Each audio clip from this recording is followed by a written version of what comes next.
Kamakailan lamang nga po may kumalat na balita na plano nga po ng Houston Rockets na kunin si Russell Westbrook sa free agency market ngayong offseason at mukhang hindi nga talaga nagbibiro ang front office ng Houston sa ganitong klaseng ideya matapos itong kumpirmahin ng isang insider. Base sa inilabas na balita, interesado nga ang Rockets na bigyan si Westbrook ng veteran minimum at oportunidad na patunayan ang kanyang sarili next season.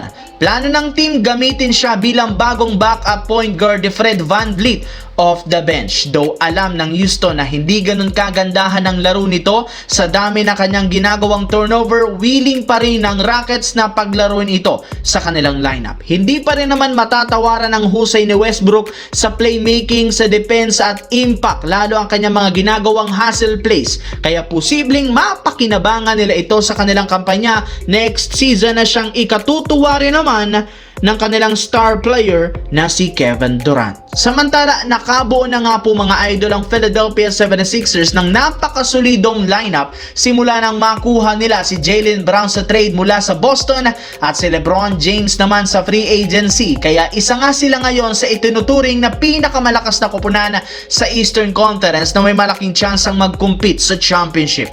Pero sa kabila niyan, may ilan pa rin namang duda sa kasalukuyang lineup. May mga nagsasabi posible nga daw maging palpak ang kanilang kampanya at isa sa mga dahilan ang kawalan nila ng tiwala sa kalusugan ni Joel Embiid. Dahil nga sa pagiging sobrang injury prone ni Embiid, posibleng hindi siya makapaglaro sa ilan sa pinaka-importanteng laro sa regular season at sa playoffs na makakasira ng husto sa kanilang momentum. Kaya eto ang rason bakit may isang insider nang nagbulgar na kapag pumalpak na naman si Embiid next year, posibleng gamitin siya ng Philadelphia bilang trade asset para makuha si Anthony Davis mula sa Washington Wizards. Nagpapatunay lamang niya siya ang dahilan bakit di makapasok ang Philadelphia sa East Finals at sa NBA Finals. Sa kabilang banda, habang tumatagal, mas lalong dumadami ang kaagaw ng Los Angeles Lakers kay Jonathan Kuminga dahil bukod sa Cleveland Cavaliers, dumagdag pa nga dito ang Minnesota Timberwolves na nagbigay na ng interes sa pagkuha sa kanya.